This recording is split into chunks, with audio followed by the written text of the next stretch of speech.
response. I'm just astonished by the last response there to talk about, people changing the tenor of the discussion and all of that and not being xenophobic when all of you just did that to me today.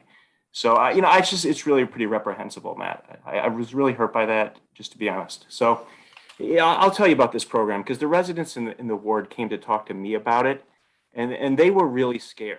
They're scared about crime in the buildings, domestic violence. Residents who had mental health issues have been preyed upon by people who sold drugs to them, and then they bring the drug market back into the building. And these aren't issues I'm making up. They're things I've heard over and over again from residents.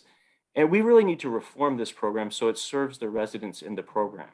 I'm not convinced that residents with behavioral health issues in the program wouldn't be better served in site-based housing where they could get significantly more wraparound services in like a permanent supportive housing environment. And I want to work with housing partners and experts on this issue. But again, discussing changing the tenor of this when there was just an attack, on me for statements that I had to put up online because, there was such a miscommunication and mischaracterization by the rest of the people in this field. It was really hurtful. It's personally hurtful, and it was really deceptive by all of you. So I'm really disappointed in it, and we should really rise above that in this discussion. So we're at time. Thank you. And candidate Bergman, you're next. Thanks. So I'm just going to focus on the question on the policy issues.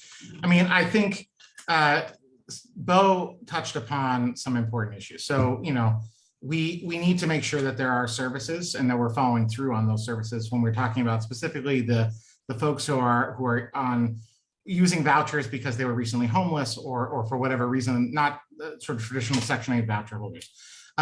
We have a commitment there. We have an obligation to do that. I think the other piece of it, though, just generally, we need to make sure that we're not undermining rent control and that we're strengthening it. I support expanding rent control to include buildings up to 2005. And I think part of that also means that you can't have policy that inadvertently undermines rent control by effectively deregulating units that once a voucher holder leaves could then be rented at much higher rates. So that's an oversight issue. That's, we've talked about this for a long time. Why hasn't the council acted? That's the question we should be asking. Why? Thank you. Thank you. And I promise you, we will come back to rent control.